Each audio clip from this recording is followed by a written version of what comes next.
4, 5, 6, 7. We got everybody then.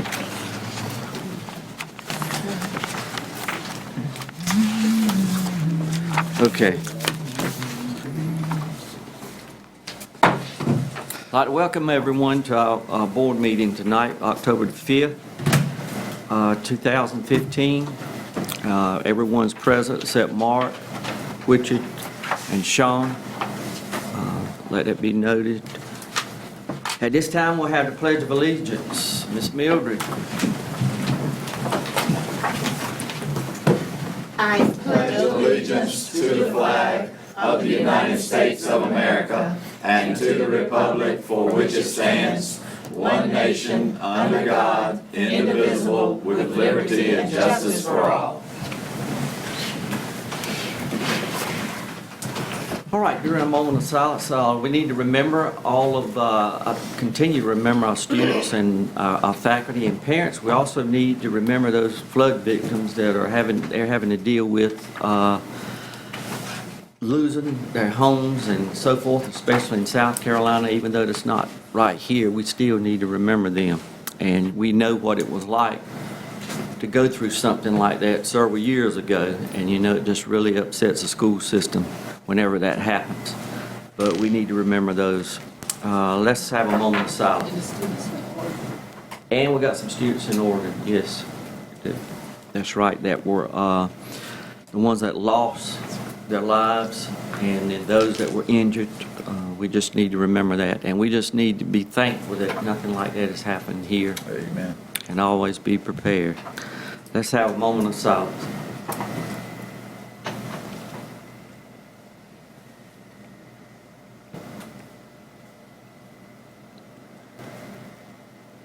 Dear Lord, we pray that we'll have a wonderful meeting, that we will make decisions that are best for our children in our system.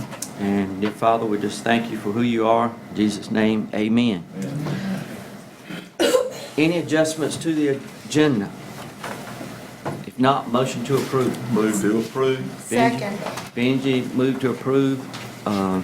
Ms. Mildred seconded. Any discussion? All those in favor say aye. Aye. Opposed? Okay. Motion passed. Spotlight on teaching and learning. Brock. Evening, everybody. Hope you're doing well. First spotlight, we got 3 really good ones for you tonight. First spotlight is athletics related and involves a senior at South Central High School who competed in the National Junior Olympics for USA Track and Field this past summer in Jacksonville, Florida. And what I'd like to do real quick is pull up on the monitors the last Chloe Cox is who we're talking about, and she competed in the 17, 18-year-old 2,000-meter steeplechase race. And I'm going to pull up the last minute or so of her race so you can see just how dominant of a performance it was, and also see a little bit of the type of race we're talking about here. It takes a lot of endurance, a lot of hard work. If you can't figure it out by the looks of things here, this is Chloe. But like the rest of them just stopped. Here comes the bell, 1 to go. Let's see where she's at. So you can see her last lap here. 5:57. Well, now she has caught up to where Brookover was going to the final lap. So with the kick, she can win the whole thing. Chloe Cox. Oh, there's the And wrist. attached. Lost a little bit of her margin. Grayson in the bright red top has moved into second. Renwicki has dropped to fourth.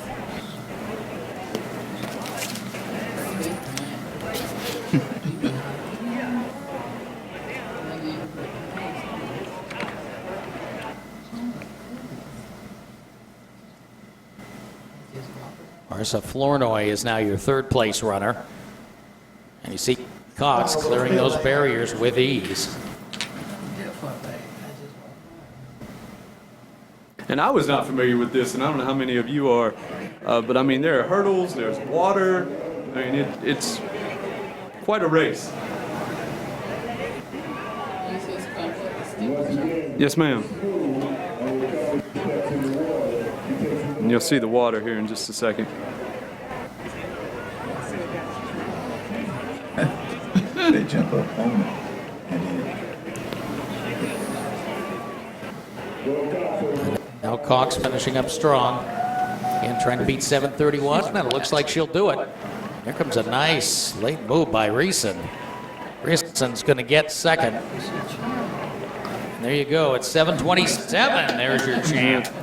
So I think she would Running at a slower pace almost the entire race. Chloe Cox comes. So now I'd like to ask Coach Lisa Cox from South Central to come forward with Chloe, and she's going to talk to you for just a minute about her accomplishments.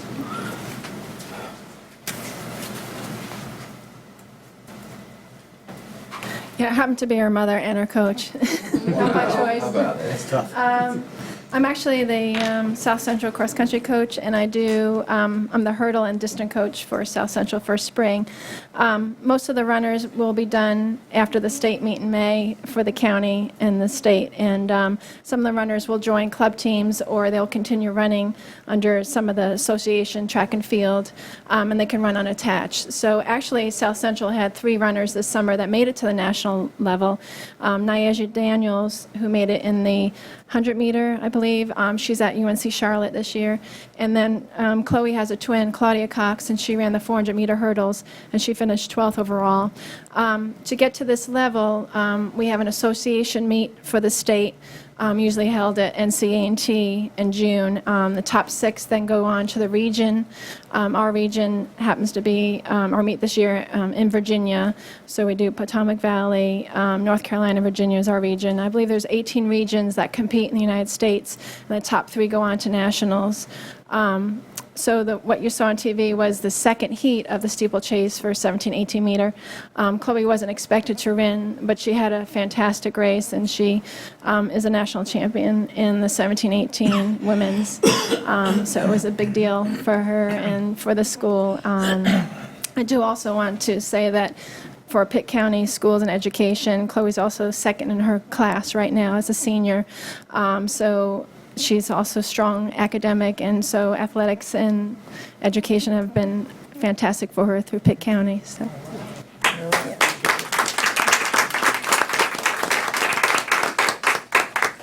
On behalf of the Pitt County Board of Education, we are proud of you, Floyd, and for what you're doing and for creating excellence in the East. Thank you. Thank you. And keep running. You're going to get a picture.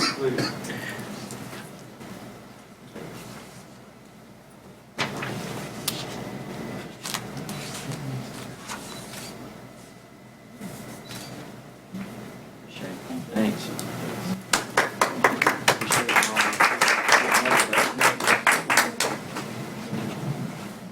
She look like NASCAR, she picked the laps on them.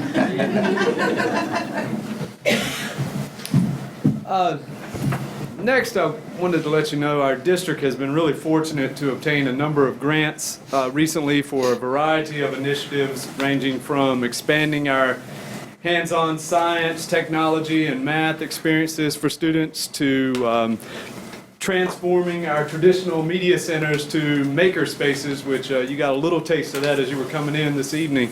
So I'd like to ask our Director of Digital Learning, Tim DeCreasy, to come forward and talk to you a little bit about those grants and the maker spaces. Good evening. Glad you all could be here. Of course, I'm the one that I guess had to come, but I appreciate you, and I appreciate you entrusting me to take care of digital learning, media, AIG, and those things.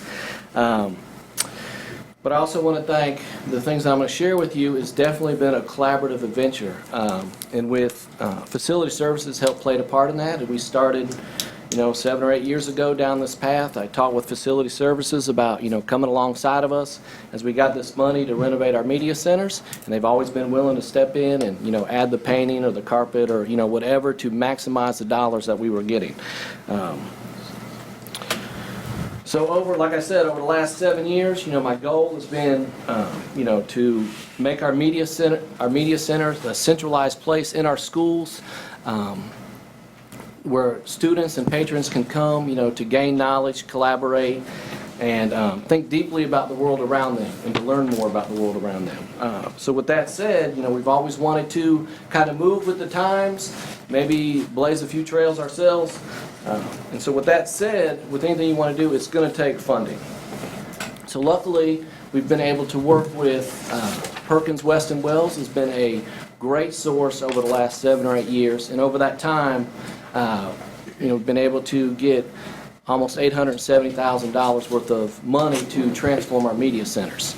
And a lot of that in the first part was to renovate, to buy tables or shelvings, get our shelvings on casters. A lot of that has been either, all the money coming from them, but mostly it's been about a three-way collaborations between what I could do through media, through Perkins Weston Wells, and then facilities working with us. And so with that collaborative effort, we've been able to get a lot of this money. So it's been awesome. So with that said, you have all that information right in front of you.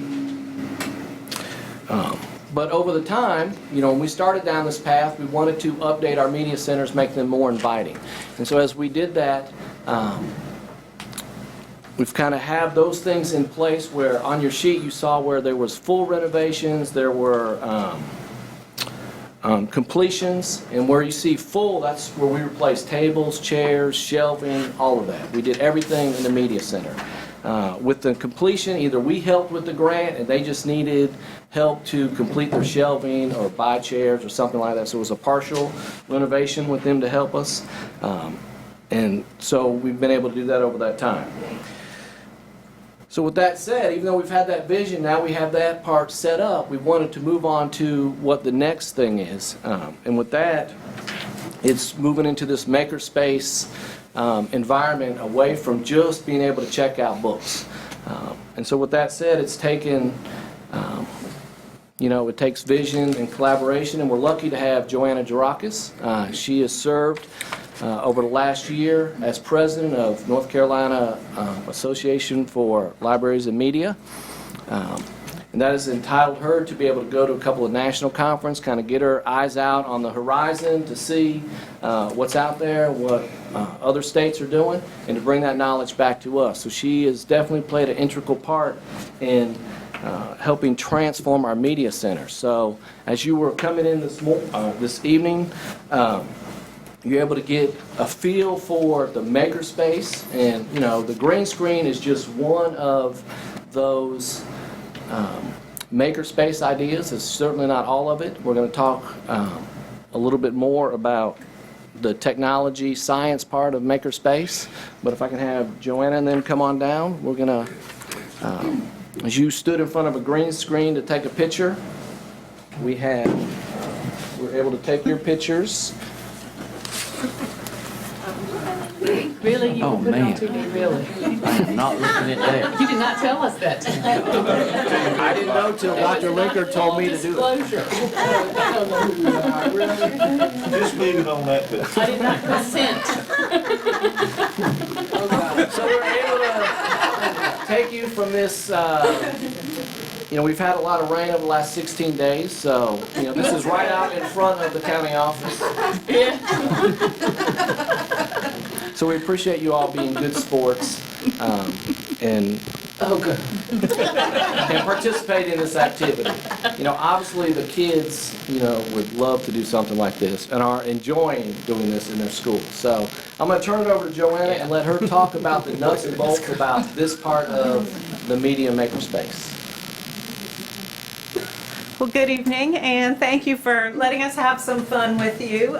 You have a brochure with you that tells you a little bit more about the green screening projects and possibilities. So we did still pictures tonight because those are quick, but there are really creative projects that students can do with video that tie in with any content area. So that's just one of the types of activities that we're trying to encourage in the media programs. And so if you'll look at the screen there, our past projects, we focused on making our media centers welcoming, flexible to adapt with the times and able to accommodate lots of different groups and access technology. Well, we're still doing all of that, but we feel like we have a good foundation now to go even further with innovation, collaboration, and those career and college-ready skills that students need. So I would like to introduce to you two of our media coordinators who received the most recent grants. Vanessa Sasser is here from D.H. Conley, and Kelly Williams is from Wintergreen Intermediate. So they are actually fast and furious working on putting things together at their media centers. So would you like to just share a little bit about what you told me that you were doing today? You want to show the pictures? Yeah, let's do that. So you can see our before pictures. We were dark and our shelving was not mobile. We had clunky furniture that was hard to move around. Our books were falling off the shelves. We have 750 kids. They tend to check out a lot of books at one time, so we needed new shelving. Now we've moved into tables and chairs that can move easily. They're all on casters. They're bright and colorful. Our books stay on the shelves now. We have a reading area, and then we've also made maker spaces. So what you'll see on the left-hand corner is like the maker spaces that are empty without kids working in them. Can I throw something in? Yes, sure. One change that we made, she had a lot of round tables, which with the type of projects that we want to do where kids need room to spread out, the tables that she has now can fit together and come apart so that they can become as large or small as they need to be for the project. They're flexible for conferences with adults as well as maker spaces for kids. So that's and you saw a Title I meeting going on in there too. So now here are kids making with Legos, making with snap circuits at our writing center writing. And today we were pushing and pulling tables together all day long to make it work. And the kids are engaged. They're using their higher order thinking skills. And it's a marvelous thing. You should come out and see it for yourselves. Okay. At D.H. Conley High School, we have focused on not only student areas, but teacher areas as well with our large staff.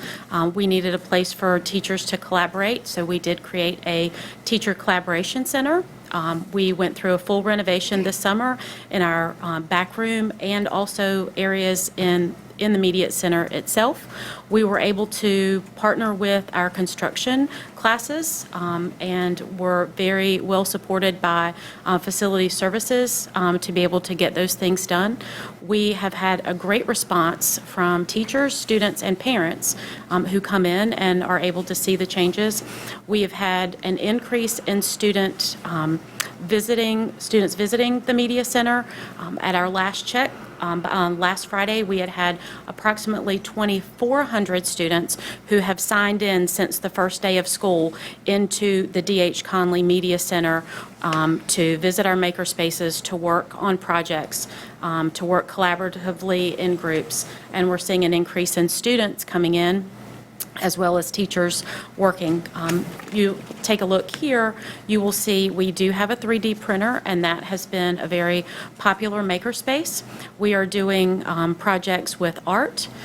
We are working on some items with automotives to create 3D projects, so when they're talking about taking an engine apart, they can actually do it hands-on before they get into the actual mechanical device itself. We're doing a lot of green screen projects with English, social studies. Our journalism class is working on a weekly news show, and it has just been a success at D.H. Conley.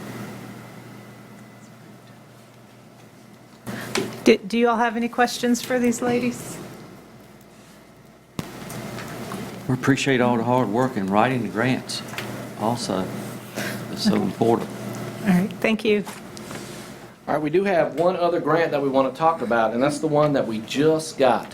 When we started last year with ECU, and they had in the middle school their STEM labs that we have. That's great for middle school, but I try to look out and think, what's going to happen with these kids when they go to high school. And so I worked with one of our former high school media coordinators, a very successful writing grants, Karen Gardner, and contracted with her to help us write this grant for high school.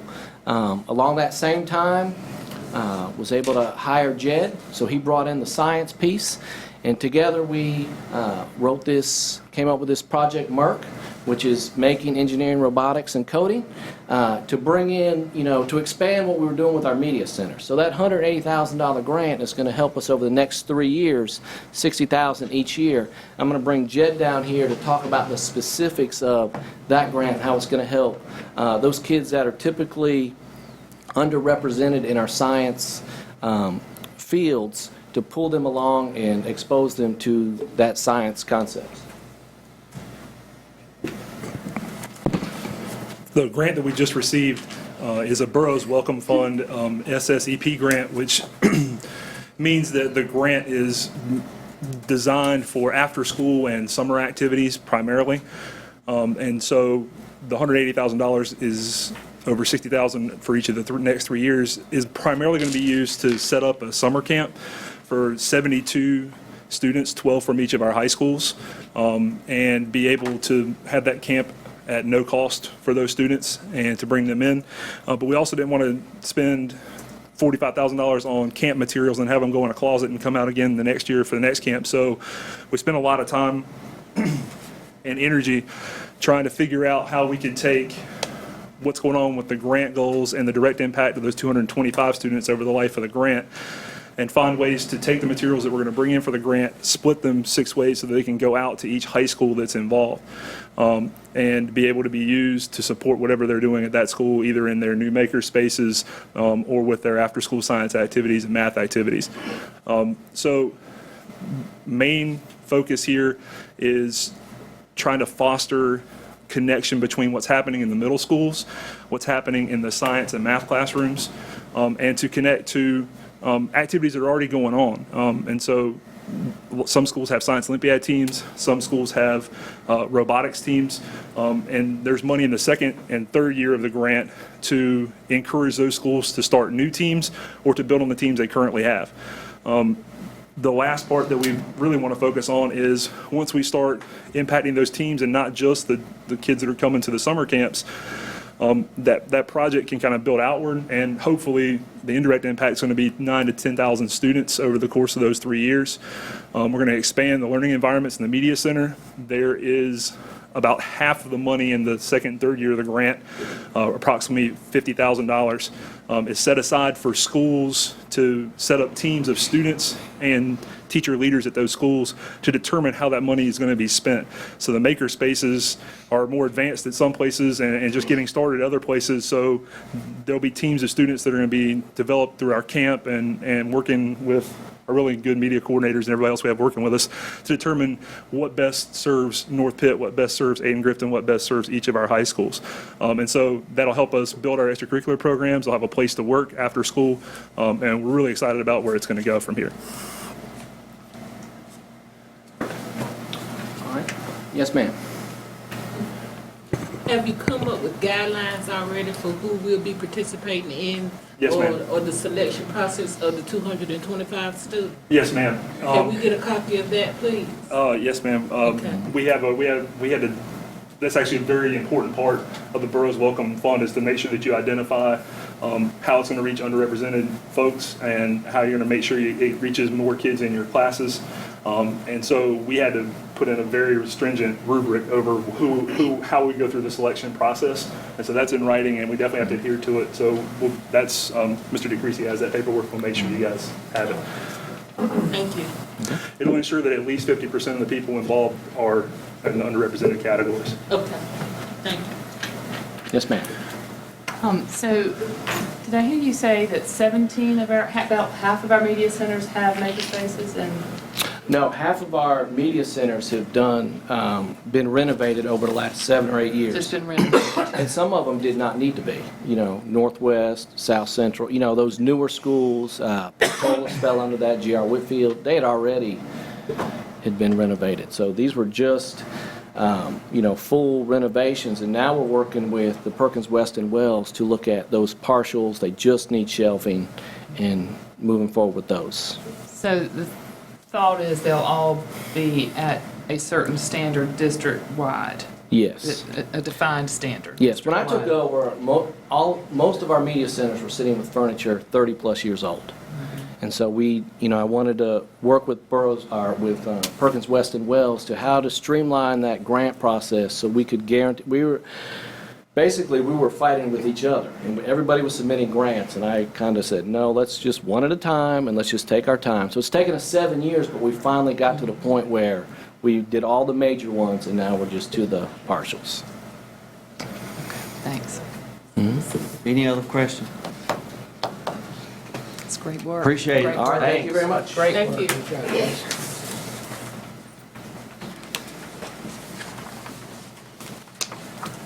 The last spotlight this evening, you may recall last school year when we brought in a couple different schools and recognized them for the Clean School Awards that we hand out during the first semester and the second semester. There are inspections in both periods and awards given for the first and the second, and then there's a cumulative award for the entire year.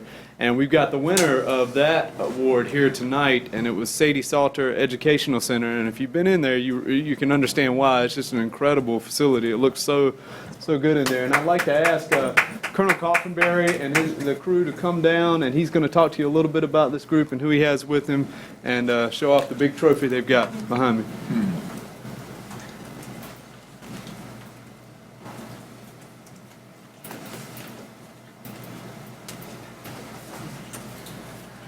Good evening. Again, was here in the spring and recognized these folks for the great job they did because we won the spring competition. And then for the one for the year was really a big deal for me because these guys just work so great, and they see something, they do it, and if it needs to be fixed, they're always checking the classrooms. And I don't know if I do more work orders than anybody else, but if it needs to be fixed, I'm going to make sure it's done, and then I follow things. But I like to go back about 4 years ago. Doug Price and I were talking, and we were talking about the different things that are used in the schools and things that aren't going on. And he was mentioning that they used to train custodians, and we'd stopped doing that. And I was saying, there is a need for training for these people, because I was back in the day when they would take buffers on carpets and they would soak carpets, and then I'd find out, well, that dissolves the glue underneath, and that's why you get the ripple effect. And then if you don't know how to strip and do a floor, if you flood it, if you see the black stuff in between tiles, it sort of seeps up and you can't stop it. It's because if you don't do it right, that's what happens. So Doug and them got the plan together to start. We need to bring these guys and train them. And I'll never forget, about 3 years ago, this old guy came in, and he must have been 100 years old, but he knew how to clean a floor. And he showed these guys tips on what to do and how to protect it and how you don't have to strip everything down and how to get in the corners along the edges. And they followed that. And that's the important thing for the county. And I'd also like to say that the banquet they had for these folks in the spring, where they brought the custodians in, the camaraderie, and you had a little competition for the buildings, and they're all talking about it, they're excited about it, the pride's there. It's just amazing confirmation of what Facility Service has done, and they do a great job. Doug Price and Mike and Aaron and Matt, just the support they give. Today the roof guy was by just saying, I'm just looking to see where you are. There's other people that have things to be done, but I want you to know I know about your problem. I know what's going on. So they're out there, they're proactive, they support you. And then when you look at the scores for the schools on the competition, you see people moving up. So you can tell it's catching on. They all want to be the best. They all want to show the pride they take in the building. And I'm excited about it. They give us good equipment. The buffer machines you can take to the floors to touch them up. It's just looking for ways they can help us to clean these schools and make them look good and maintain them. And that's the important thing. So my hat's off to Fact Services. They do a great job supporting us, and it's wonderful. And these guys here, they benefit from what the training they get and the great supplies and everything they get and support. And it's a wonderful team action. And we could not have won this award without the support from Fact Services, and they're just great. So thank you. Good to hear.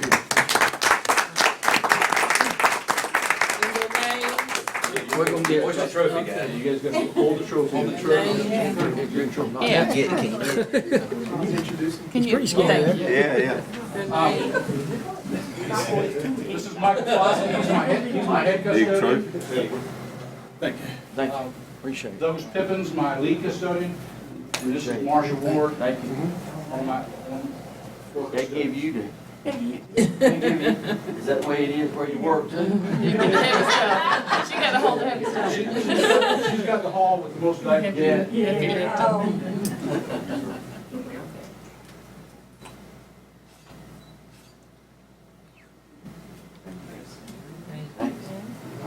Thanks, guys.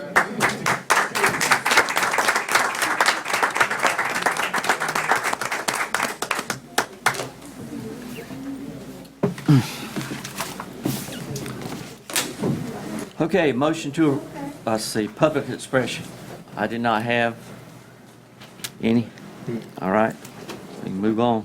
Motion to approve consent items. So moved. Caroline made the motion. Anyone second? Second. Billy second. Any discussion? All those in favor say aye. Aye. All right. Opposed? All right, motion passed. New business. I had heard where some had requested to find out some more information about the district lines for Board of Education members in our upcoming election. So we have Tony. Is Tony here tonight? Tony McQueen. We appreciate him coming to share some information with us.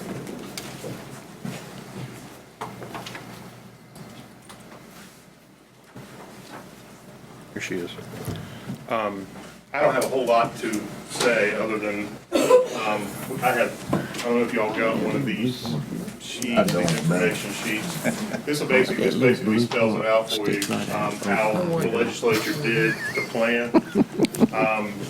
Essentially, there's 9 districts. What we're going to be doing and what I'll be doing in the next several weeks is adjusting everybody's address to reflect the new districts. Filing, as you know, everything's been moved to March instead of a May primary. Everything's going to be in March. So filing for all 9 seats will begin on December the 1st and run through December the 21st.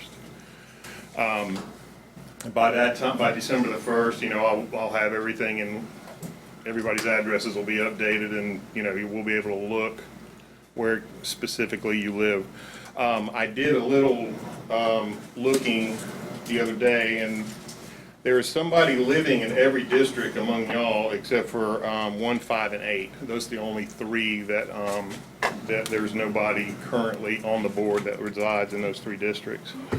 So I'll be happy to field any questions. It's really basically you live in the district, you can run in that district. But we got it, we've had it, we just couldn't do anything with it because we can't upset what's going on in this election, so we just kind of have to hold off until we're done. But questions, I'll be happy to ask. Caroline? Are these unique to the Board of Education, or are these shared with any These other are election or all elected? yours.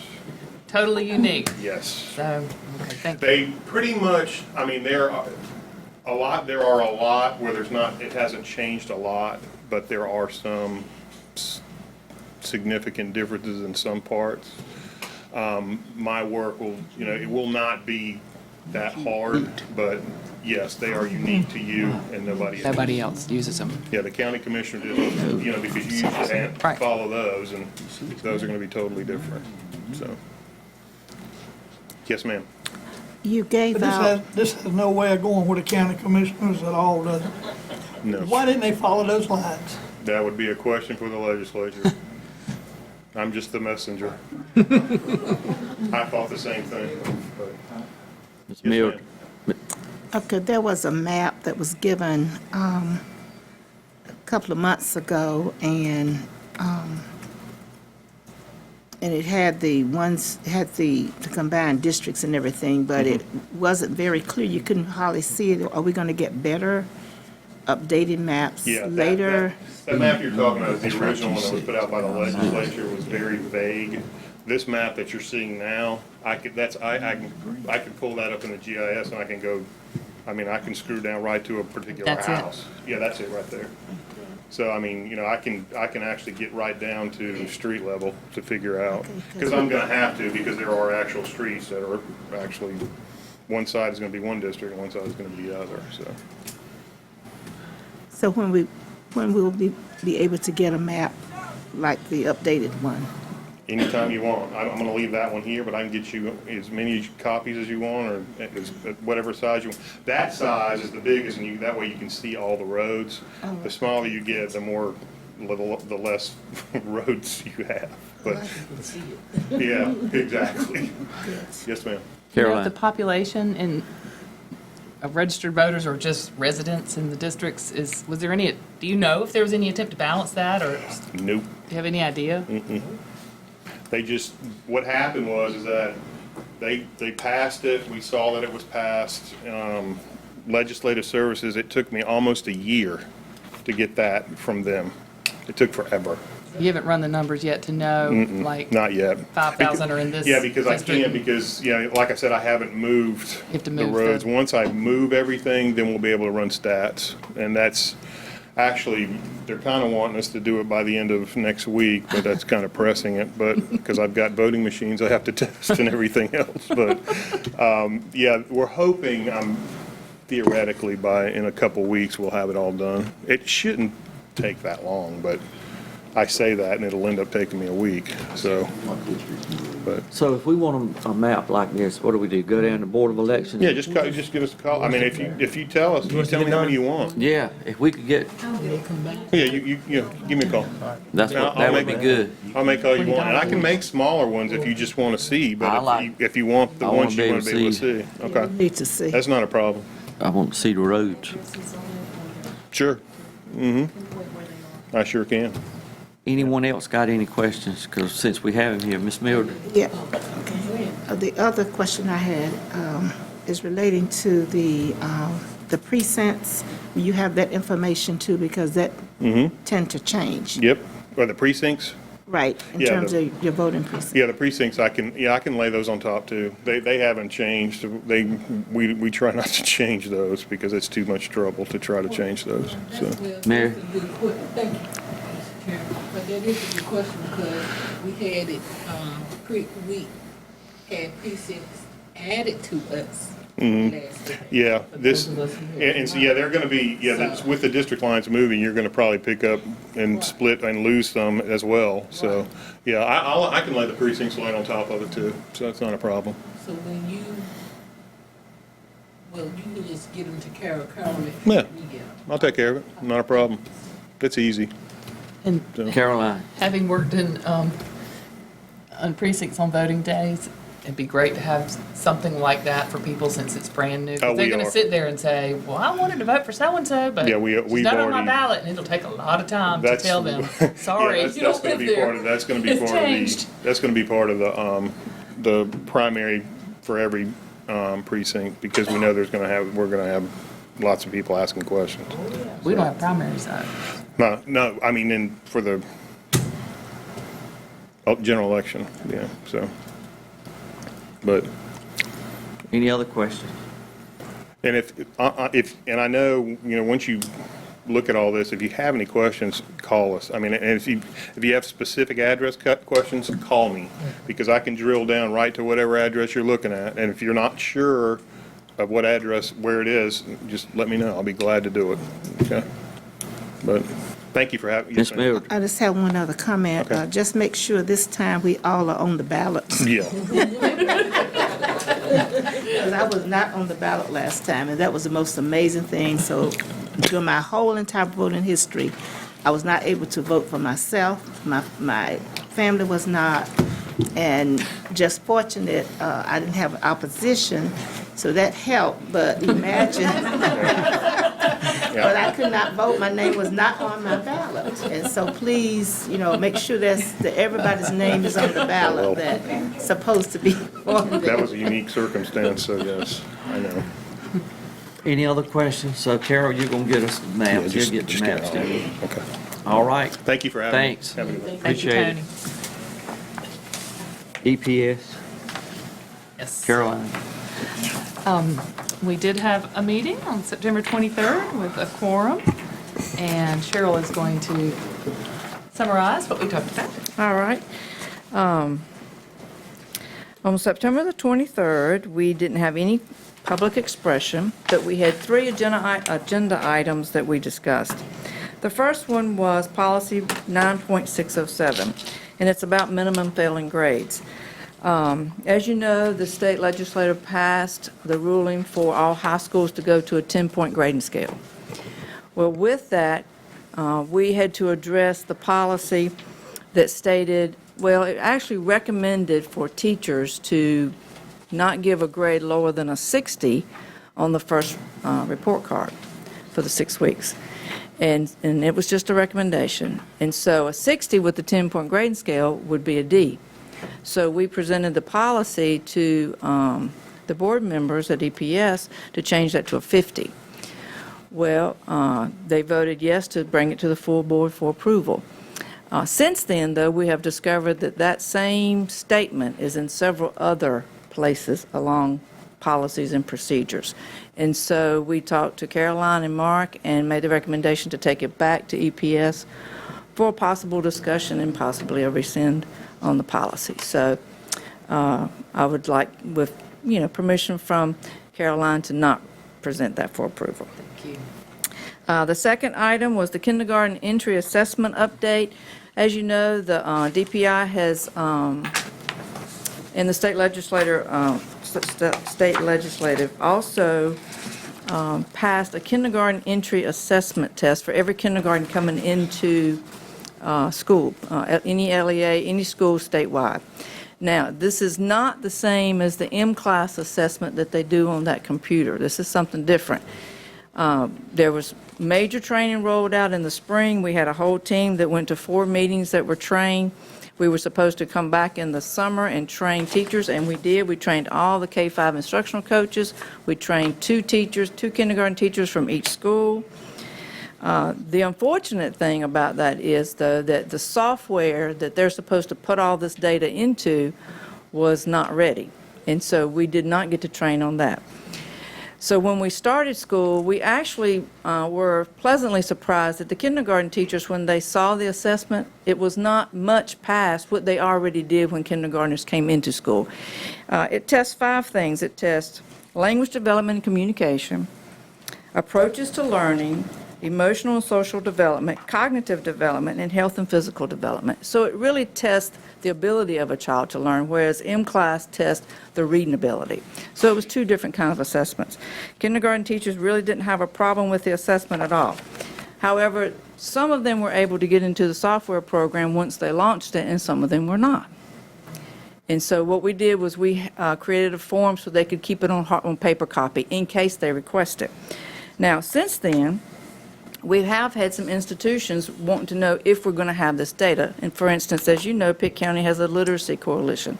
They're working really hard on trying to, with the United Way and several other organizations, First Book, those kind of things, to try to figure out an early learning program and how to create our kindergartners more reading ready.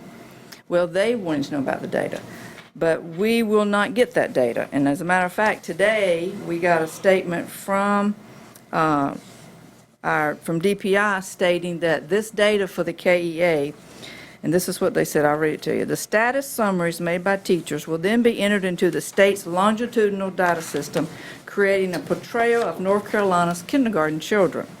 These data will be used to inform decisions regarding additional support and professional development for early learning and development programs in K-3 classrooms rather than for accountability and high-stakes purposes.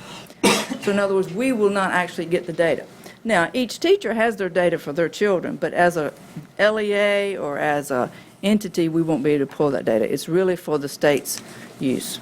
And of course, they said also in here that if there were any requests from state and federal government for this data, that it would not be able to be disaggregated down to any identifiable group.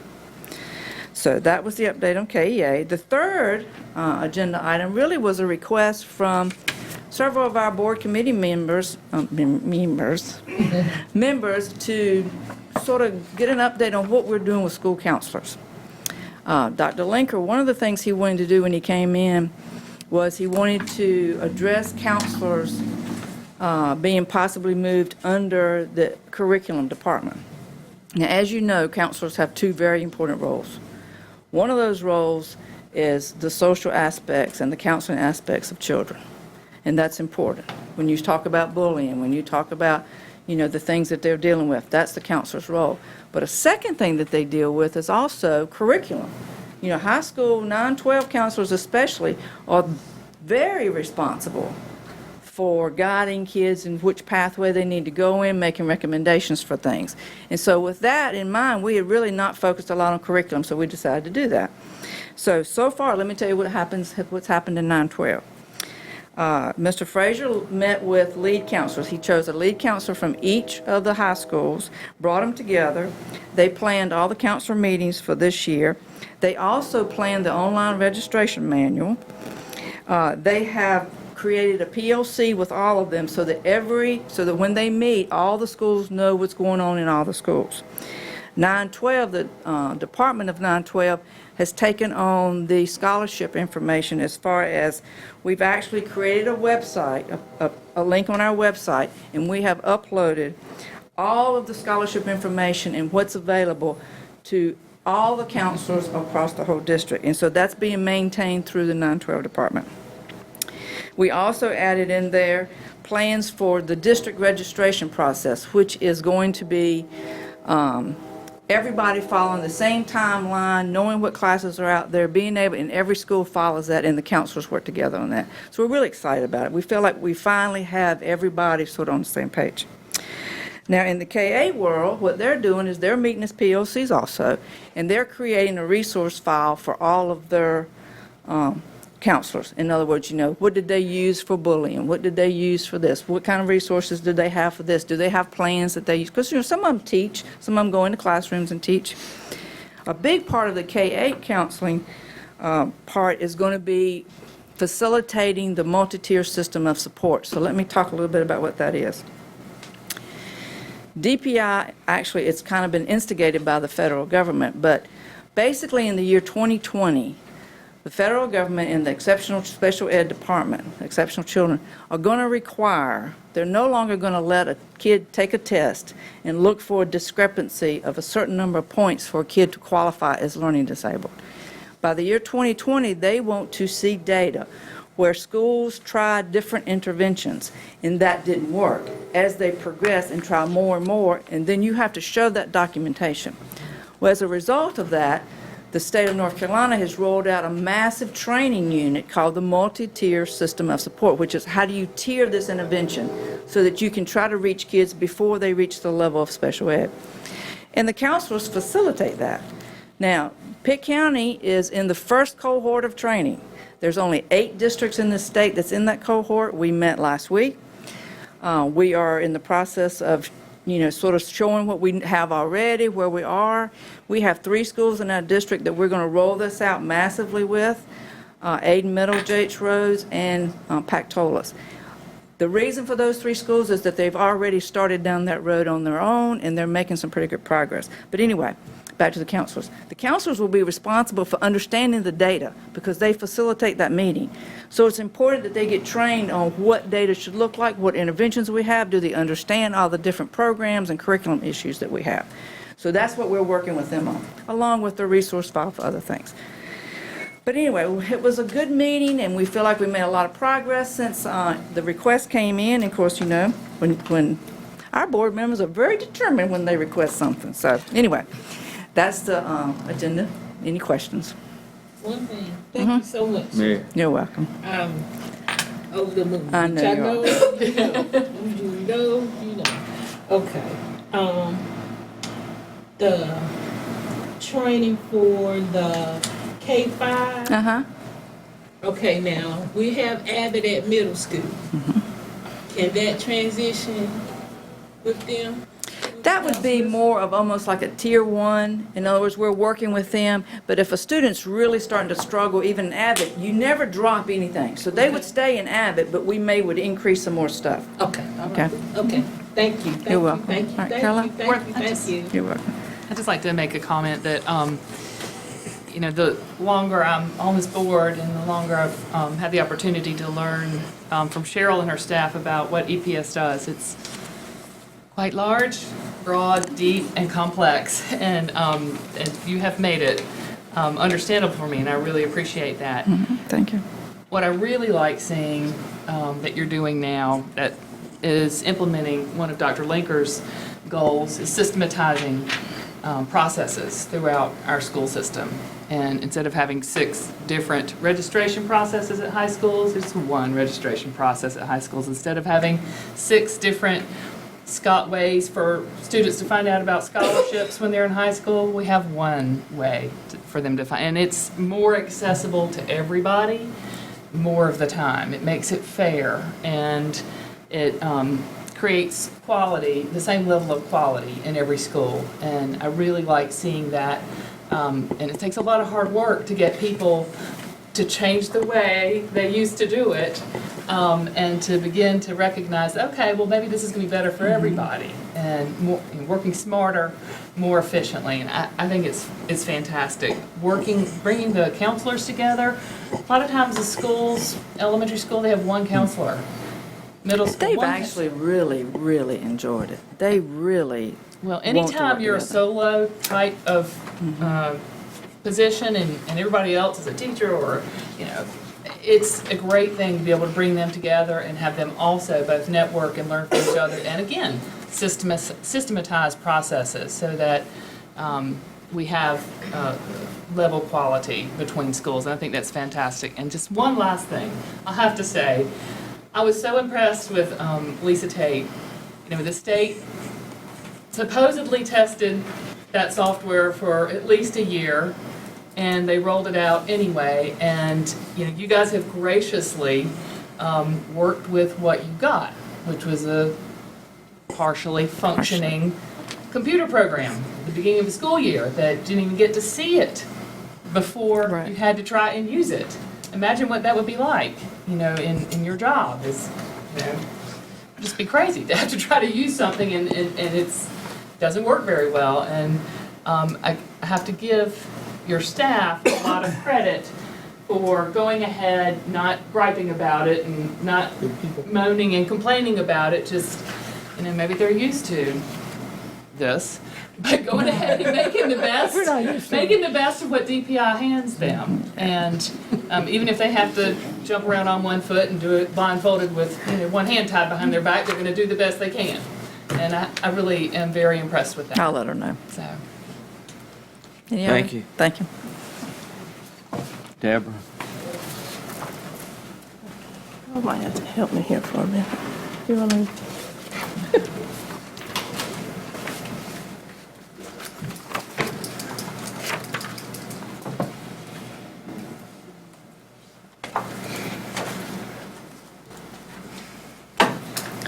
Okay.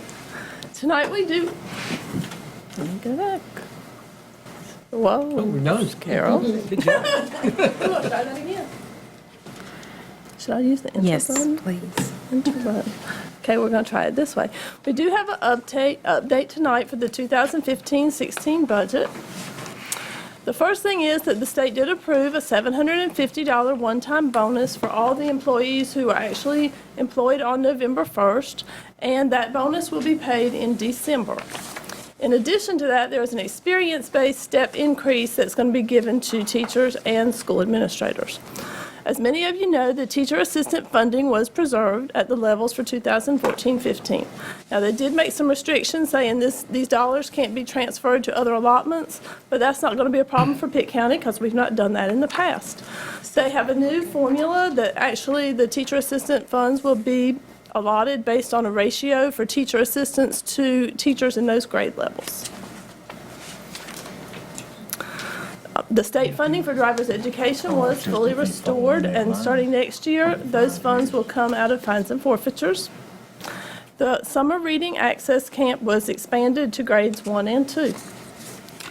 The school voucher program was increased by $6.8 million for the first year and $14 million in the second year.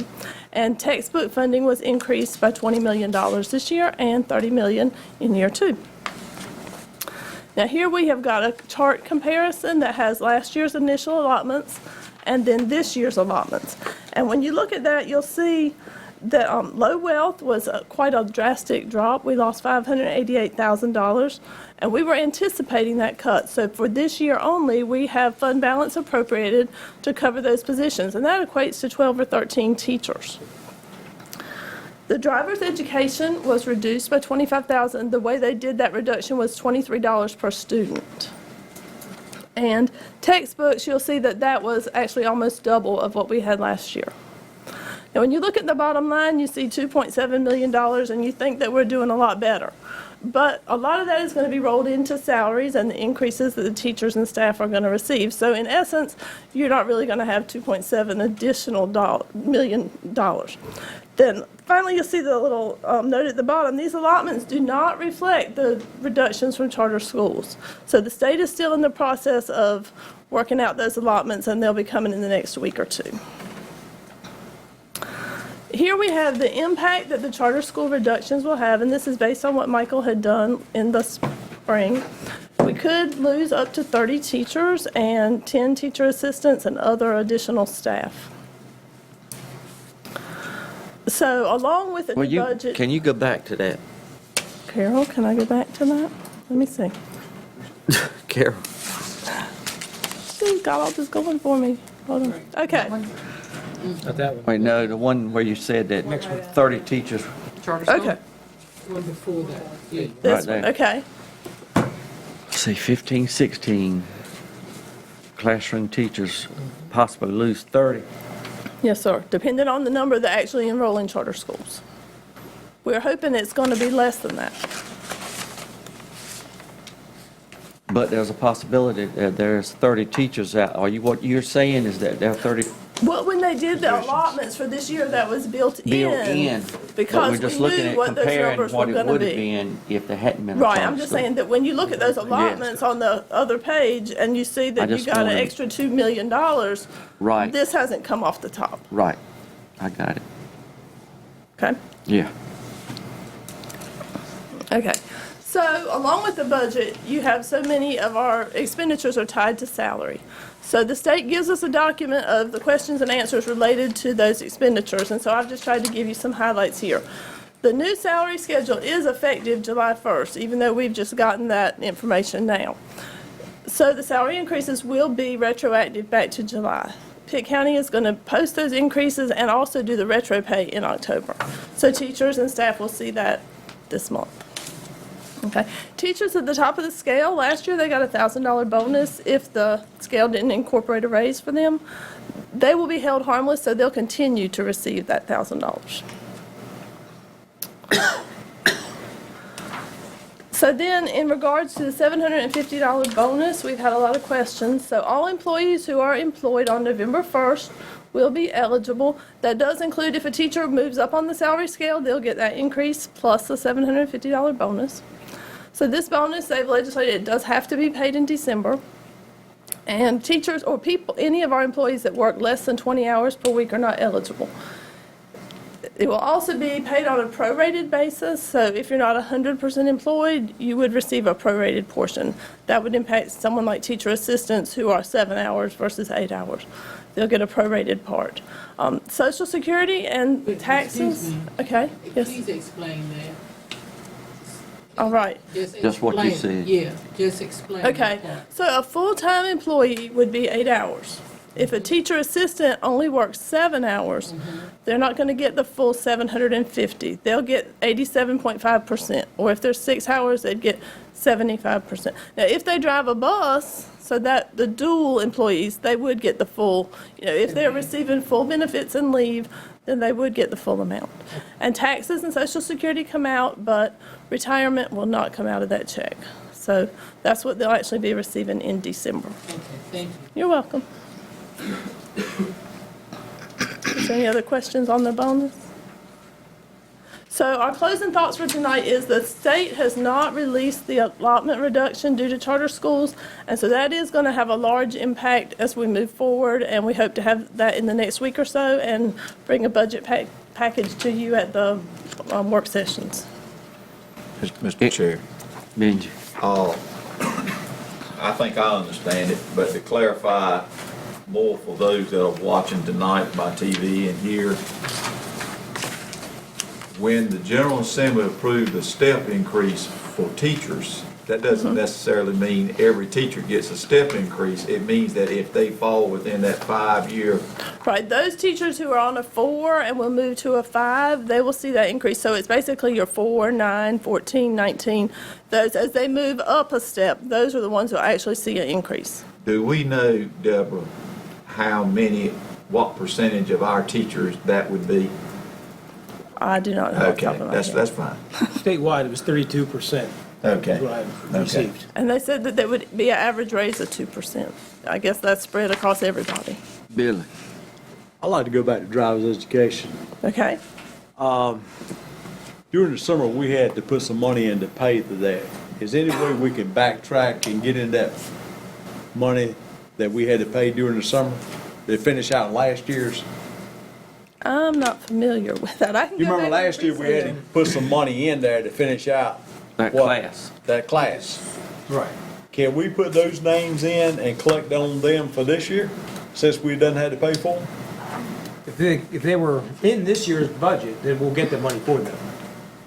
But what I'm saying is, that when the budget got cut off last year with the driver's education, you remember Michael we had to put, We I stopped. think it was 30,000 we put in there. He's talking about We But could- we'll get that money back now that the budget's there. Yes, we'll be able to pay ourselves So back.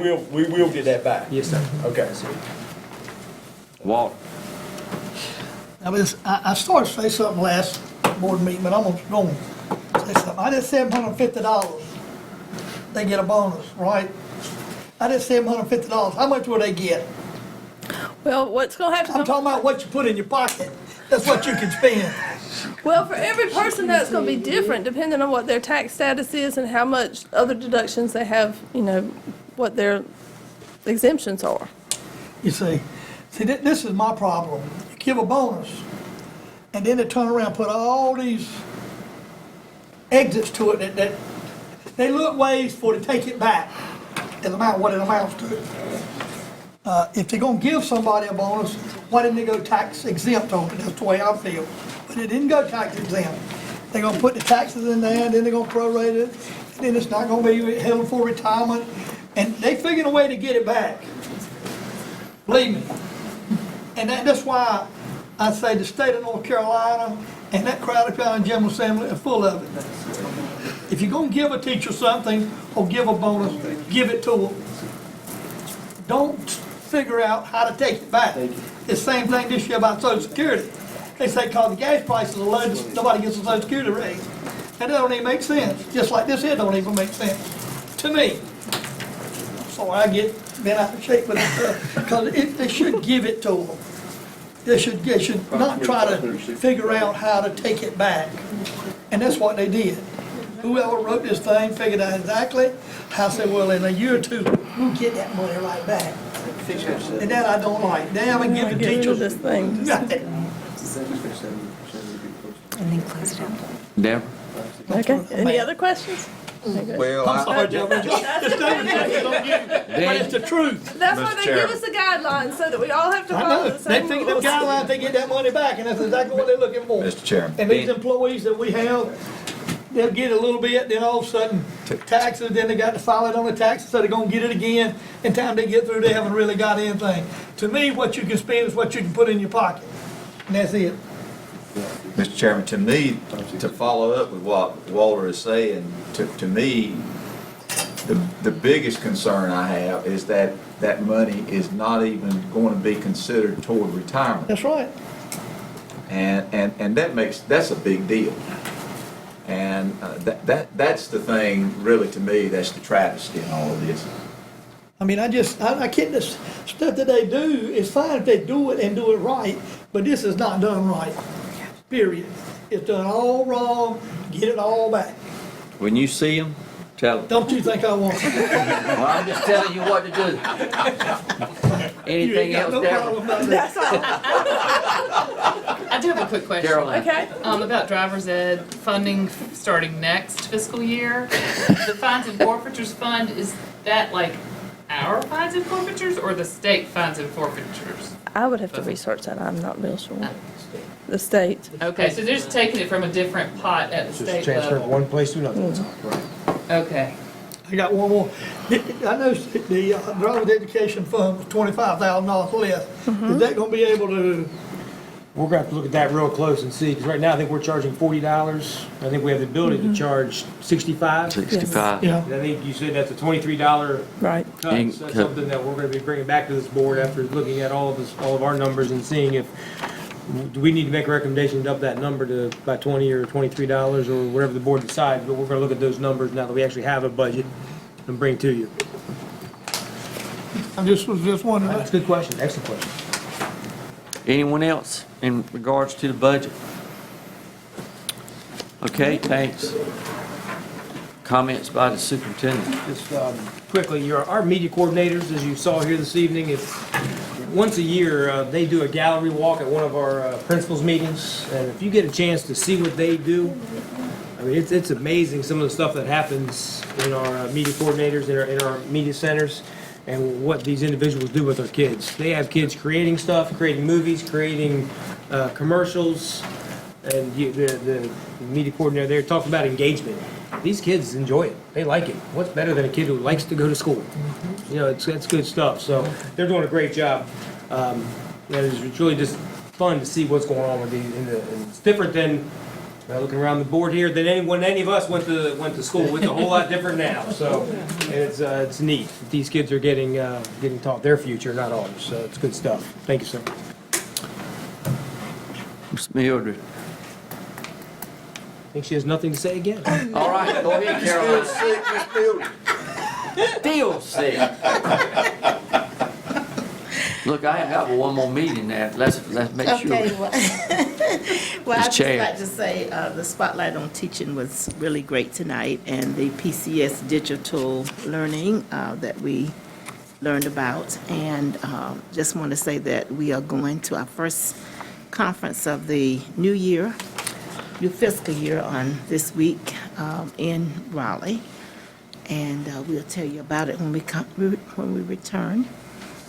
And I'd like to thank Dr. Linker for coming to the program that Shaw University had with his president here last Monday. Thank you for learning what is happening there. It's another partner that the school system has. Caroline. I'll make it very quick. I was invited out to Welcome Middle a week ago or so by Kiersa Strickland, who is just a dynamo. They have unveiled a house program. They've divided the staff and the student body, 6th, 7th, and 8th graders, into 4 different houses. Their goal is to create a sense of pride and ownership in the school. And that's done through a point system, friendly competition, and cooperation. It was extremely high energy. I don't know if any of the members of the media were there. It was very, very exciting. Kids will be able to earn points for things like academic achievement, attitude, behavior, athletics, organization, service projects. What's, I think, really special about it is that you stay in the same house all 3 years that you're at Welcome. This is modeled on British, kind of like what they do in Britain. And they, not only does each house perform a service project every year working together, but they also tutor and mentor the 7th and 8th graders, tutor and mentor the 6th graders. And that's, I think, one of the most special things about the house idea. So I'm really excited to see how it unfolds. It's not real expensive from what I can tell, not very expensive at all. But the kids seem really excited about it. They got all shot up with silly string by their staff, and everybody had a great time. So I'm really looking forward to seeing how that plays out. Oh, I would just like to thank Tim and the ones that helped you in regards to this grant, $180,000. I mean, that is a lot for our school system. And it just shows that little extra work that you put in regards to getting a grant. And we always talk about we don't have enough money, but there is money out there with grants. And I think our teachers need to look at it. And administrators, coordinators, and directors in regards to it. And I just appreciate Tim and his group getting this, and it's going to benefit our school system and media centers and so forth. And ultimately, the students are the ones that benefit the most. So I just want to appreciate that. Benji? Mr. Chairman, I'll be very brief. We very seldom mention this, but I think it is very commendable that I know at Chicago they had over 70 young people and their staff and faculty, and also many at D.H. Conley too, that I talked with, and several teachers had commented back to me about the tremendous success they had with See You at the Flagpole events that they had this past month. And I just wanted to say thank you to those people that participated in that event and all the community people also that were involved in that. Mary? I would like to thank all the media reps, just like Dr. Lincoln said, we've come a long way from the Flintstones. I like to tell you how much we really do appreciate it. I'd like to give a shout out to Matt and his group for keeping our kids safe and checking the roads, during the storm and everything to make sure that we had safe travels and stuff. And I appreciate Facility Services and you for your efforts towards that. I'd like to thank Cheryl and her leadership team for seeing that vision. It took us a minute to get it done, but we got it done in spite of. And I appreciate your hard work for that on behalf of the students and scholarships and all of that and the work that we're doing with the Guidance Council. It's very important that we keep that up front. I also would like to take the minute for you guys to seriously think about this weather that we've just had over the weekend. We still need to be prepared. We need to check on our senior citizens within our community. We need to check to make sure that you have everything in order, because this is not over, not by a long shot. I've been on call ever since last Tuesday in relation to the storm. And down Kitty Hawk and down to the Outer Banks. So they've been taking a pounding for a while. So I just want y'all to make sure that you do that, just in case. We haven't had word from Raleigh yet as to how much water they can hold, whether or not it might flow this way. So we just all need to be mindful of what happened to us in '99. Walter? Oh, yeah. Clean School Award. Benji and I have been traveling around a lot of schools and just doing some visits about once a week. I haven't seen a school yet that wasn't clean. I agree. I think our custodians and school personnel and cafeteria and custodians and all those do a wonderful job keeping the schools clean and stuff. It is really, just great to go in there and see them, how clean they are. Billy? I'd like to say that we lost another secretary this week, Fred Stokes. She was a personal friend of mine. She hadn't been working at Stokes that long, but, it's another employee we lost. Yeah. So.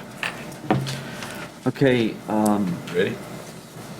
Benji? Mr. Chair, I move that we go into closed session to prevent the disclosure of privileged information under Statute 115C-402 and 115C-321 of North Carolina General Statutes, and under 20 U.S.C. and 1232G, FERPA of the regulations or laws of the United States, and also to consult with our attorney to protect the attorney-client privilege. There's a motion. Second. Billy, second. Any discussion? All in favor, say aye. Aye. We're going to go right in. It's very short. I just got to ask Dr. Lincoln. Okay.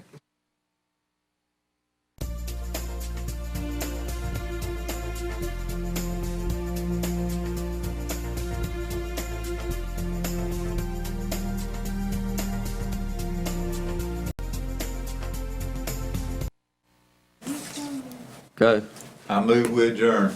A second. Benji made the motion, Caroline seconded. Any discussion? All those in favor say aye. Aye. Opposed? All right.